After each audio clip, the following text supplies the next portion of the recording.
Hi dears, welcome to ಅಮ್ಮನ ಅಡುಗೆ. ಇವತ್ತು ಒಂದು ದಿ ಬೆಸ್ಟ್ ಮಟನ್ ರೆಸಿಪಿ ನಿಮಗೆ ಶೇರ್ ಮಾಡ್ತಾ ಇದ್ದೀನಿ. ಇದುವರೆಗೂ ನಾನು ಮಾಡಿರೋಂಥ ಮಟನ್ ರೆಸಿಪಿನಲ್ಲಿ ಇದು ತುಂಬಾನೇ ಅದ್ಭುತವಾದಂಥ ರುಚಿ ಕೊಡುವಂಥ ಮಟನ್ ರೆಸಿಪಿ. ಇದರಲ್ಲಿ ಮಟನ್ ಫ್ರೈ ಅಥವಾ ಮಟನ್ ಚಾಕಣ ಹಾಗೆ ಇದ್ರ ಜೊತೆಗೆ ಮಟನ್ ರಸ ಎರಡೂ ಕೂಡ ಇರುತ್ತೆ. ಅದ್ಭುತವಾದಂಥ ರುಚಿ ಇರುವಂಥ ಮಟನ್ ಚಾಕಣ ಅಥವಾ ಮಟನ್ ಫ್ರೈ ಮತ್ತೆ ರಸ ಇದೆರಡು ಹೇಗೆ ಮಾಡೋದು ಅಂತ ನೋಡೋಣ.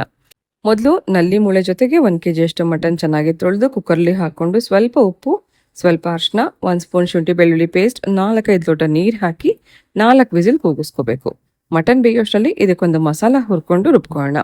3 ಈರುಳ್ಳಿ, 1/4 ಕಪ್ ಅಷ್ಟು ಕೊಬ್ಬರಿ, 1 ಸ್ಪೂನ್ ಎಣ್ಣೆ ಹಾಕಿ ಇದು ಕೆಂಪಗಾಗೋವರೆಗೂ ಚೆನ್ನಾಗಿ ಹುರ್ಕೋಬೇಕು. ಈರುಳ್ಳಿ ಮತ್ತೆ ಕೊಬ್ಬರಿ ಚೆನ್ನಾಗಿ ಕೆಂಪಗಾಗೋವರೆಗೂ ಹುರ್ಕೊಂಡ ನಂತರ ಇದ್ರ ಜೊತೆಗೆ 3 ಅಥವಾ 2 ಬ್ಯಾಡಗಿ ಮೆಣಸಿನಕಾಯಿ, 2 ಪಲಾವ್ ಎಲೆ, 1 ದೊಡ್ಡ ಪೀಸ್ ಅಷ್ಟು ಚಕ್ಕೆ, 1 5-6 ಲವಂಗ, 4 ಏಲಕ್ಕಿ, ಅರ್ಧ ಸ್ಪೂನ್ ಅಷ್ಟು ಜೀರಿಗೆ ಹಾಕಿ ಹುರ್ಕೊಳ್ಳೋಣ. ಹಾಗೆ ಮರ್ತಿದ್ದೆ, 10 ಕಾಳಷ್ಟು ಕಾಳು ಮೆಣಸನ್ನು ಹಾಕಿ ಚೆನ್ನಾಗಿ ಹುರ್ಕೊಂಡು ನಂತರ ಇದನ್ನ ಮಿಕ್ಸಿ ಜಾರಲ್ಲಿ ಹಾಕೊಂಡು ಗ್ರೈಂಡ್ ಮಾಡ್ಕೋಬೇಕು. ಇದ್ರ ರುಬ್ಕೊಳ್ಳುವಂಥ ಟೈಮಲ್ಲೇ 1 ಮುಷ್ಟಿ ಕೊತ್ತಂಬರಿ, 1 ಟೊಮೆಟೊ ಹಾಕಿ ನುಣ್ಣಗೆ ರೀತಿ ಮಸಾಲ ರುಬ್ಕೋಬೇಕು. ಅಷ್ಟರಲ್ಲಿ ಮಟನ್ ಕೂಡ ಬೆಂದಿರುತ್ತೆ. ಮಟನ್ ಮತ್ತೆ ನೀರನ್ನ ಸಪ್ರೇಟ್ ಮಾಡಿ ಇಟ್ಕೊಳ್ಳೋಣ.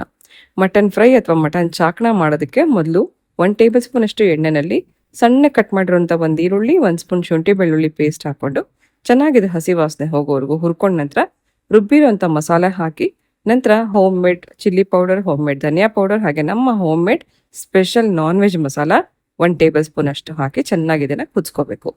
ನೀವು ನಮ್ಮ ಹೋಮ್ ಮೇಡ್ ಮಸಾಲ ಪುಡಿ ಅಥವಾ ಸಾಂಬಾರ್ ಪುಡಿ ಯಾವುದೇ ರೀತಿ ಮಸಾಲ ಪುಡಿ ಹೆಲ್ತ್ ಮಿಕ್ಸ್ ಬೇಕು ಅಂತ ಅನ್ಸಿದ್ರೆ ಸ್ಕ್ರೀನ್ ಮೇಲೆ ಹಾಗೆ ಡಿಸ್ಕ್ರಿಪ್ಷನ್ ಬಾಕ್ಸಲ್ಲಿ ವಾಟ್ಸಪ್ ನಂಬರ್ ಮತ್ತು ವೆಬ್ಸೈಟ್ ಅಡ್ರೆಸ್ ಕೊಟ್ಟಿರ್ತೀನಿ. ಈ ಮೂಲಕ ನೀವು ಕೂಡ ಆರ್ಡರ್ ಮಾಡಿ ತರಿಸ್ಕೊಂಡು ಟ್ರೈ ಮಾಡ್ಬೋದು. ಸೊ ಎಲ್ಲ ಮಸಾಲ ಪುಡಿಗಳು ಇದೆಲ್ಲ ಹಾಕಿ ಚೆನ್ನಾಗಿ ಒಂದು 2-3 ನಿಮಿಷ ಇದನ್ನು ಕುದಿಸ್ಕೊಂಡ ನಂತರ ಇದರಲ್ಲಿ ಸುಮಾರು ಒಂದು 2 ಅಥವಾ 3 ಟೇಬಲ್ ಸ್ಪೂನ್ ಅಷ್ಟು ಮಸಾಲಾನ ಸಪ್ರೇಟಾಗಿ ಇಟ್ಕೊಂಡಿದ್ದೀನಿ. ನಂತರ ಈ ಉಳಿದಿರುವಂಥ ಮಸಾಲೆ ಜೊತೆಗೆ ಬೇಯಿಸಿಟ್ಕೊಂಡಿರುವಂಥ ಮಟನ್ ಹಾಕೋಣ. ಸೊ ಮಟನ್ ಚೆನ್ನಾಗಿ ಬೆಂದಿರುತ್ತೆ, ಆದರೂ ಕೂಡ ಈ ಮಸಾಲೆ ಜೊತೆಗೆ ಸಣ್ಣ ಉರಿನಲ್ಲಿ ಉಪ್ಪು ಖಾರ ಎಲ್ಲ ಹಿಡಿಯೋವರೆಗೂ ಸಣ್ಣ ಉರಿನಲ್ಲಿ ಒಂದು 4-5 ನಿಮಿಷ ಕುದಿಸ್ಕೋಬೇಕು. ಇದು ಕುದಿಯುವಂಥ ಟೈಮಲ್ಲೇ ಅರ್ಧ ಕಪ್ ಅಷ್ಟು ಮಟನ್ ಬೇಯಿಸ್ಕೊಂಡಿರುವಂಥ ನೀರು ಹಾಕಿ ಚೆನ್ನಾಗಿ ಮಿಕ್ಸ್ ಮಾಡ್ಕೊಳ್ಳೋಣ. ಈ ಟೈಮಲ್ಲಿ ಟೇಸ್ಟ್ ಚೆಕ್ ಮಾಡಿಕೊಂಡು ಉಪ್ಪು ಖಾರ ಏನಾದ್ರು ಬೇಕಿದ್ರೆ ಅಡ್ಜಸ್ಟ್ ಮಾಡಿ ಒಂದ್ಸತಿ ಮಿಕ್ಸ್ ಮಾಡಿ ಲಿಡ್ ಕ್ಲೋಸ್ ಮಾಡಿ ಸಣ್ಣ ಉರಿನಲ್ಲಿ 3-4 ನಿಮಿಷ ಬಿಟ್ಬೇಡ.